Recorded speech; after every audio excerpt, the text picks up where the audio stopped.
What's up, everybody? It's Alex from Heavy New York, invading California for Namm 2020. This is day 2, and we are here with Larissa and Kyle at Black Satellite. Thank you so much for your time. Hi.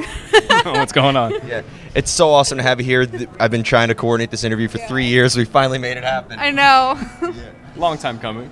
Yeah, it's so awesome to have you here. So you're working on some new music now. Is this going to be like a direct continuation from what we got off of Endless, or do you think that this is going to be like a new star for Black Satellite? So our new record is very much a departure from what we kind of did with Endless.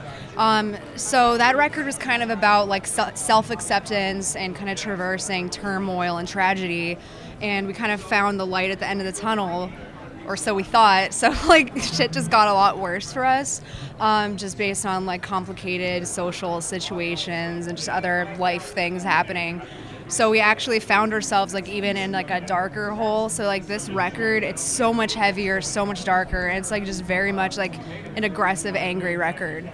Really? Yeah. That's awesome. Could maybe like the 2 covers you did of those Typo Negative songs maybe serve as like a clear, somewhat preview of what's next? Yeah, I mean, I think the record's even heavier than that. So. Wow. Yeah, I think it was a good branch into where we're going. Awesome. Awesome. You know, I've noticed with the Endless record, though, like, even though you kind of had, like, this element of darkness behind it, I saw, like, many different vibes. Like, Misconception was very different from a song like My Resolve and then Calamity. So, like, I think it's fair to say that it was almost like there was, like, a roller coaster of emotions happening in the songwriting, right? Yeah, so there's, like, a similar, like, story structure in the second record, but it's kind of, like, it just gets darker and darker as you progress. Yeah, there's not like an uplifting moment, really. Really? Wow. Yeah, I would say the second record has a lot of, the radio hits that we have. And then there's also just songs that just make you just want to fucking punch someone. You know what I mean? Awesome. Awesome. It'll be a good time. Was this like a preconceived idea, let's make something much darker, or what did it kind of just turn out that way? I would say it was just like experience. Like we just kind of went into it just with a clear head. And honestly, just with what we've been experiencing lately, it's just been a lot more like anger. It's just what we needed to write about. Yeah, of course. Yeah. Of course. One question I have for you specifically, Larissa, is do you need to hear music in order to come up with lyrics, or is there a time where maybe like a concept could determine the music itself? That's literally only happened once, and that's I was just like trying to imagine cover art for like our new record or whatever, and then all of a sudden I saw like the words Aftermath on it, and I was like, oh my god, that's the name of the new record. So we kind of like structured the whole thing around this concept of aftermath. So it's kind of like all that shit just happened to us, and it's like, what are we going to do to pick up the pieces, Like you can't undo what happened, so. Mm-hmm.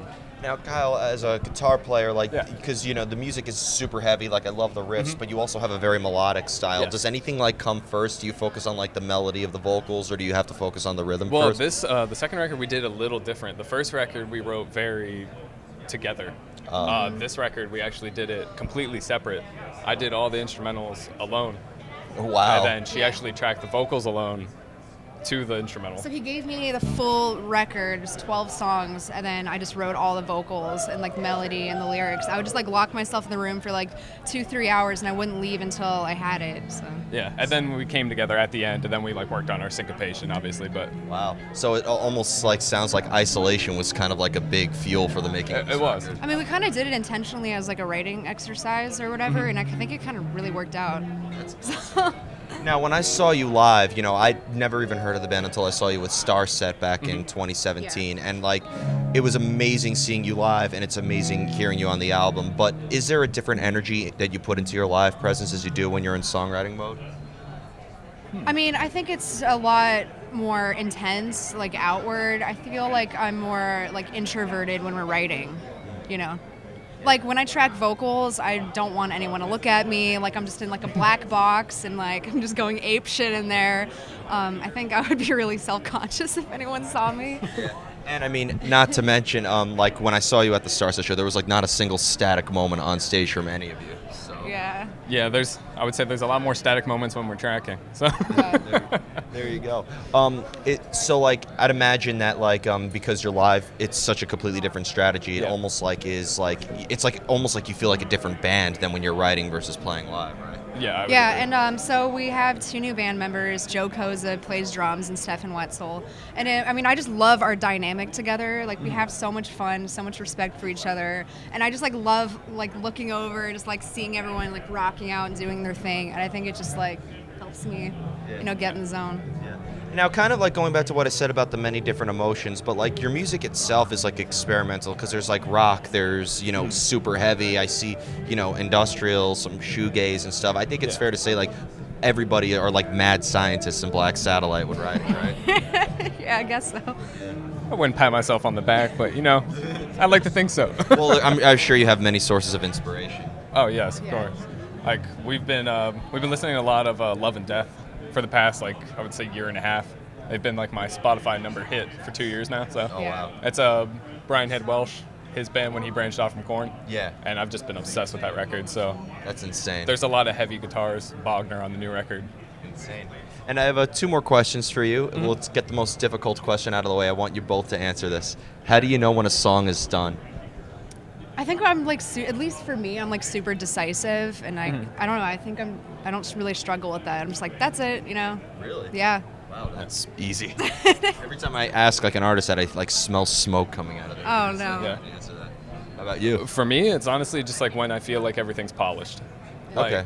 Like, sometimes you just have to pull yourself away from it and be like, that's what it is. It might not be a song that makes it on the record, but you can always write another one. Yeah. So when we go into it, I try and write as many as I can, Yeah. and then we narrow it down. You ever worried that the song you leave out is going to be on like a B-side and just be the biggest hit you guys ever had? Yeah, actually, coincidentally, the song that we wanted to cut from our new record, like our manager liked it, and like Ben Gross mixed the record. That was the one that he liked, and Ted Jensen, who mastered it, he's also like, that's the one I like, And we're like, are you fucking kidding me?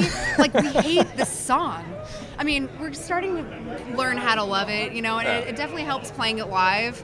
But I was like, wow, I don't know. I must have totally missed it. I don't get it. I won't say which one it is, but you did cover a song, and the original artist says he did not like that song when he first put it out, and it's like one of their greatest hits. Yeah. So It happens. that's how it is. Music is subjective, right? Yeah, it is.